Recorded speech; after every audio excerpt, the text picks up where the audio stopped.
Welcome back mga idol! Sa video na ito ay ating matutunghayan ang Korean movie na Commitment. Ito ay kwento ng isang estudyante na binubuli ng kanyang mga kaklase, ang hindi nila alam isa siyang malupit na assassin.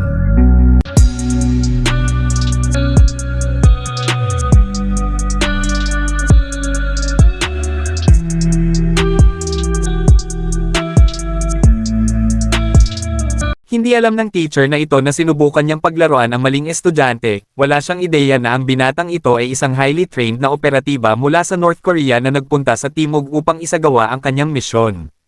Ang binata ay dating kilala bilang si Myung-hun, at pinalitan ang kanyang pangalan sa Diho. Pumunta siya sa bago niyang school sa South Korea para makihalubilo sa iba pang estudyante at gamitin ang school bilang cover niya. Ang unang taong nakilala niya ay isang babaeng nagngangalang High-end. Hindi lang siya magalang na tao, pero meron din siyang kaparehong pangalan, ang kapatid niyang babae na nakakulong sa Hilagang Korea.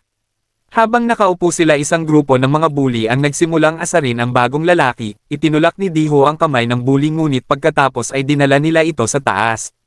Sinuntok ng pinuno ng mga bully si Diho, ngunit si Diho ay sanay na. Kahit dumudugo ang bibig niya ay halos hindi niya maramdaman. Binanggit ng isa pang bully na si Diho ay maganda ang katawan na parang nagwo-workout. Habang sinusuri niya ang kanyang katawan, hinanap ng bully ang wallet ni Diho at kinuha ito sa kanya. Sa loob ng wallet ay may pera at larawan ni Diho kasama ang kanyang pamilya, ang kanyang kapatid na babae at ang kanyang namatay na ama. Si Diho ay nagbabala sa mga bully na kunin lang ang pera at ibalik sa kanya ang larawan. Nang hindi sumunod ang mga bully ay kinuha ni Diho ang larawan at ikinuyom ang kanyang kamao na naghahanda para sa isang labanan. Sa sandaling iyon, nahanap sila ng guro sa taas at inutusan ang lahat na bumalik sa klase. Para maibsan ang kanyang galit, tumakbo si Diho ng ilang round sa basketball court. Alam niyang hindi siya makakalaban kahit kanino dahil malalagay sa alanganin ang kanyang misyon. Pagbalik niya sa klase ay nakikipaglaro ang guro sa mga estudyante sa pamamagitan ng paghampas sa kanila ng kahoy na patpat.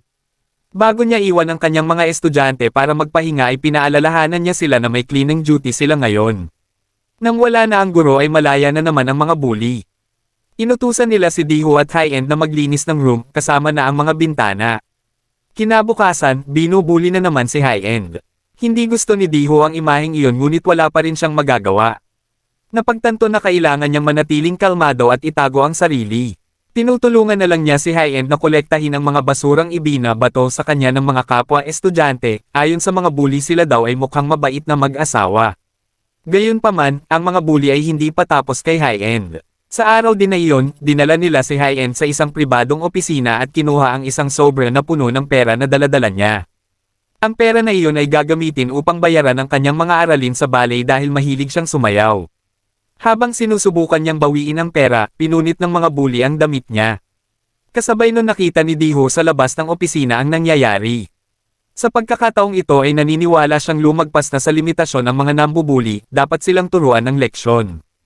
Nakipag-away si Diho sa kanila, sinimulan niyang baliin isa-isa ang kanilang mga leeg, binti at kamay. Kinaumagahan ay napagtanto ni Diho na wala si High-end sa paaralan, samantala, binibigyan ng pagsusulit ng guro ang klase at naglalakad sa paligid dala ang kanyang stick. Sinasabi sa kanila na kailangan nilang gamitin ang kanilang mga utak. Nang lapitan niya si Diho at siya ay hahampasin ng patpat ay pinigilan niya ito at sinalag dahil sa kanyang instinct, napagtanto niya na siya ay nabigla at pinakawalan niya ang nahihiya na guro. Upang harapin ang awkward na sandaling ito ay nagpapuri ang guro sa kanya. Sa oras ng break time, ang mga bully ay kumakain ng kanilang tanghalian sa cafeteria. Sinusubukan nilang kumain sa kabila ng tinamo nilang pinsala kay Diho. Pinag-uusapan nila kung paano sila makakaganti. Ngunit agad nilang itinikom ang kanilang mga bibig nang makita siyang papalapit. Umupo si Diho sa kanila at tinanong ang pinuno ng mga bully kung alam niya kung saan nagtatrabaho si High-end. Pagkatapos ay nakipagkita si Diho sa guro at nagsabi na masakit ang kanyang ulo at gusto niyang umalis ng maaga sa paaralan ngayon. Awkward pa rin ang teacher sa nangyari kanina, at talagang mas magaan ang pakiramdam niya kung aalis si Diho sa school ngayon. Kaya pinayagan na lang niya ito. Noong araw na iyon ay natanggap din ni Diho ang kanyang unang misyon, na ang paghahanap ng isang assassin na pumapatay sa mga dating miyembro ng Unit 8. Ang Unit 8 ay ang organisasyon kung saan kabilang din si Diho. Ang una niyang target ay isang lalaking nagpapatakbo ng isang maliit na boxing gym. Madali siyang natalo ni Diho at pinaupo siya para sa isang interogasyon. Nang sabihin ng lalaki na wala siyang kaugnayan sa assassin ay pinatunayan ni Diho na seryoso siya dito sa pamamagitan ng pagbaril sa kanyang binti. Ilang sandali pa ay sinubukan ng lalaki na labanan si Diho, kumuha siya ng kutsilyo matapos tamaan ng upuan si Diho. Gayunpaman ang pamamaraan ni Diho ay walang katulad at tinapos niya ang lalaki sa isang mapang wasak na suntok. Sunod na binisita ni Diho ang isang butcher, mukhang mas nakikisama ang taong ito, at binigay niya kay Diho ang plate number ng kotse na pag-aari ng assassin. Ngunit pagkatapos ay sinubukan niyang labanan si Diho sa loob ng kanyang tindahan ng karne. Pagkatapos makaiwas sa ilang pag-atake, madaling natapos ni Diho ang butcher at umalis. Maya-maya ay nakita ni Diho ang target at pinatakbo ang kanyang motor malapit sa kanyang sasakyan. Gayunpaman, ang mamamatay tao ay mabilis na nakita si Diho na kumukuha ng kanyang baril at nagmaneho palayo. Si Diho ay nagpaputok ng ilang beses sa kotse at nagawang matamaan ang isa sa mga gulong nito. Bumangga ang sasakyan at nakulong ang assassin sa loob. Lumapit si Diho na ang tanging intensyon ay patayin ang assassin na ito. Gayunpaman, napagtanto niyang napakaraming mga mata sa paligid, ang ilang mga kabataang estudyante ay near-record pa ang insidente sa kanilang mga telepono, alam niyang hindi niya kayang patayin ang assassin sa ngayon dahil mahahanap siya ng mga pulis, kaya't umalis siya sa eksena. Alam niyang ito ay isang labanan, siya ay kailangang makipaglaban sa ibang araw. Makalipas ang ilang gabi, umuwi si Diho at nadatnan ng assassin na naghihintay sa kanya. Agad niyang hinubad ang kanyang jacket at nilapitan ang assassin. Nagsimulang mag-away ang dalawa at makikita ang kanilang kasanayan sa pakikipaglaban. Literal nilang sinisira ang bahay habang nagpapalitan sila ng suntok at sipa, gayunpaman, tila mas mahusay si Diho sa labanan. Nang napagtanto ng assassin na mahihirapan siyang bugbugin ang binata, sinubukan niyang bunutin ang kanyang baril. Sa kabila nito hinawakan ni Diho ang kanyang kamay at binawi ang baril mula sa kanyang pagkakahawak. Pagkatapos ay bumunot ang assassin ng isang nakatagong kutsilyo at sinubukang atakihin si Diho. Gamit ang isang soda in can ay sinalag niya ang kutsilyo. At kalaunan ay ginamit ang parehong kutsilyo upang patayin ang assassin.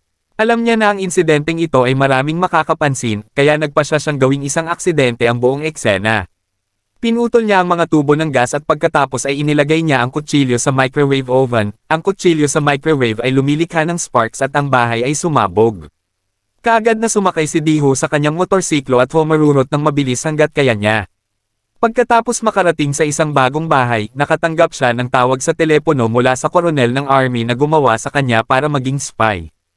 Ang misyon ni Diho sa pagkakataong ito ay salakayin ng ilang miyembro ng Sector 35 na isa pang organization mula sa North Korea. Ang Sector 35 ay isang organisasyon na kabilang sa paparating na diktador ng North Korea na si Kim Jong-un. Habang ang Unit 8 ay kabilang sa kasalukuyang diktador na si Kim Jong-il. Ginawa ni Diho ang sinabi sa kanya, at inatake ang ilang miyembro ng Sector 35 sa isa sa kanilang mga pagpupulong habang pinapatay niya ang marami sa kanila. Nagnakaw din si Diho ng isang pakete na puno ng mga diamante na nagkakahalaga ng $30 million. Samantala, isang miyembrong may mataas na ranggo ng pamahalaang hilaga ng Korea ay nagtakda ng isang pulong sa kanyang mga kaalyado mula sa China at Timog Korea. Ipinalam niya na si Kim Jong-il ay mamamatay dahil siya ay may sakit. Ibig sabihin si Kim Jong ay papalit na. Bilang regalo, ibibigay nila sa kanila ang lahat ng pangalan ng mga operatiba ng Unit 8 na nakatira sa China at South Korea. Sinabi kay Diho na malaya siyang bumalik sa North Korea at muling makasama ang kanyang kapatid na babae, ngunit hindi niya alam na nagbago na ang takbo ng political scene. Sinalakay siya ng lalaking maghahatid sana sa kanya sa North Korea gamit ang kutsilyo at sinaksak siya. Buti na lang nakabawi si Diho at nalabanan ang lalaki. Pagkatapos patayin ni Diho ang lalaki, naisip niya na gusto siyang patayin ng mga taga North Korea, at walang paraan para makabalik siya ng buhay. Dahil wala siyang mapupuntahan ay binisita niya si High-End at natulog sa bahay nito. Habang siya ay natutulog, napanood ni High-End ang balita. Inilalantad ang mga mukha ng mga spy na nakalusot sa Timog Korea. Kinaumagahan, tinawagan ng koronel si Diho at ipinaalam sa kanya na siya ay nasa Timog Korea kasama ang kanyang nakababatang kapatid na babae. Nag-aalok siya ng isang kalakalan, ang mga diamante para sa kanyang kapatid na babae. Alam ni Diho na marahil ito ay isang bitag. Ngunit hindi niya kayang iwanan ang kanyang nakababatang kapatid. Kaya naman sumulat siya ng note para kay High-End bago siya umalis. na sinasabi sa kanya na ipaalam sa pulis ang tungkol sa pakikipagkita niya sa koronel. Sa panahon ng pagpupulong, ipinakita ng koronel at Diho sa isa't isa ang kanilang mga kailangan, tulad ng inaasahan. Isang agent ang lumitaw sa likod ni Diho at sinubukan siyang barilin, ngunit binaril siya ng isang pulis. Ang unang kaguluhan ay naganap habang ang mga agent ng North Korean ay kasangkot sa barilan sa mga pulis. Habang si Diho ay nakikipag-away sa koronel, sa kalaunan ay pinaalis ang kotseng kinalalagyan ng kanyang batang kapatid. Ngunit ito ay pinigilan ng mga pulis, alam niya na ang kanyang kapatid ay magiging maayos. Kaya nagpa siya si Diho na tumakas dahil wala siyang ideya kung ano ang kailangan niyang gawin ngayon. Gayunpaman, hindi sumuko ang koronel at dinukot niya ngayon ang kaklase ni Diho. Tumawag ang binata ng isang detective at iniwan niya ang tawag para matrace ng pulis. Pagkatapos ay pumasok siya sa kinaroroonan ng koronel at ipinakita sa kanya ang mga brilyante. Pero itinapon niya ang mga ito sa hangin upang makagambala sa atensyon ng lahat. Para masimulan na niyang barilin ang mga ito. Kahit na marami siyang kaaway na nabaril ay natamaan din siya ng bala ng mga kalaban. Tumayo si Diho at pinatakas si High-End. Upang labanan ang sitwasyong ito ay naghagis siya ng isang bag na puno ng mga pampasabog malapit sa ilang mga lalagyan ng gas.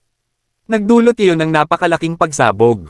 Habang sinusubukan niyang tumakas kasama si High-End, nahawakan siya ng natitirang agent, inutusan ni Diho si High-End na tumakas, habang papalapit ang koronel at sinusubukang barilin siya, matalino si Diho at ikinubli ang kanyang katawan at gamitin ang agent na humawak sa kanya bilang isang kalasag.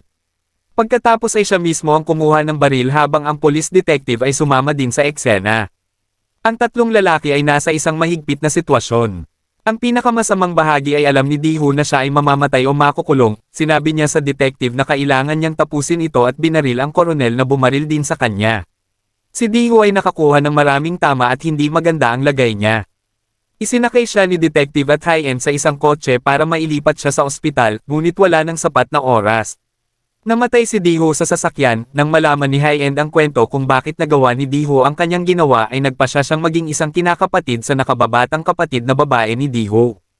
Kahit nawala na si Diho ang kanyang kapatid na babae ay aalagaan din ang nag-iisang taong pinagkakatiwalaan ng binatang spy.